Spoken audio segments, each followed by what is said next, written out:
देखिए, जिस समय चुनाव होते हैं तो बड़े बड़बोलेपन से ये कहते हैं हमें डबल इंजन की सरकार दो, हमें प्रचंड बहुमत दो, हमें बहुमत की सरकार दो।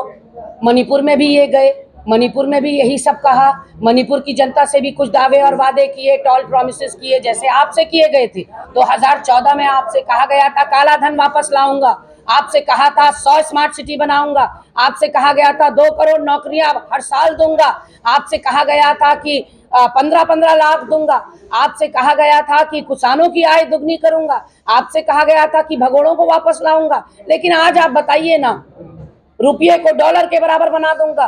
कितने ऐसे हैं जितने अभी मुझे याद भी नहीं आ रहे हैं, लेकिन 25,000 से ज्यादा इनकी अभी तक घोषणाएं हो गई जो कि साकार रूप नहीं ले पाई है। ना स्मार्ट सिटी नजर आती है, ना किसानों की आय दुगनी हुई। ऐसे में मणिपुर की जनता से जो वादा किया उस पर खरा उतरी क्या भाजपा?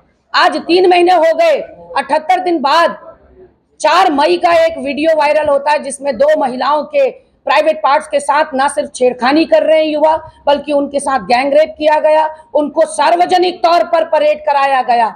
ये हर महिला को निर्वस्त्र महसूस हो रहा है उन 2 महिलाओं को देखकर कि आज हम किस कगार पर हैं, कौन से एरा में जी रहे हैं। मणिपुर क्या भारत का हिस्सा नहीं है कि मणिपुर पर आपने 3 महीने तक दही जमा कर बैठ गए आप? और आप तो छोड़िए प्रधानमंत्री जी, आप तो विदेश घूमते रहे, आप तो चुनाव प्रचार करते रहे, आप तो बैठकों को अपनी विपक्षी आपके जो संगठन वाला बैठक है उसको संबोधित करते रहे, लेकिन आपके मंत्रिमंडल का एक साथी भी आज तक मणिपुर क्यों नहीं गया? वहां जाते हैं राहुल गांधी, वहां जाते हैं अधीर रंजन, वहां जाते हैं इंडिया के साथी।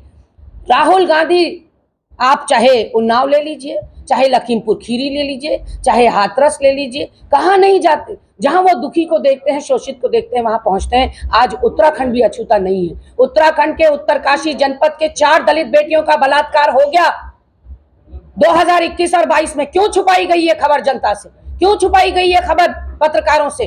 क्यों आज तक उनको राहत राशि नहीं दी गई?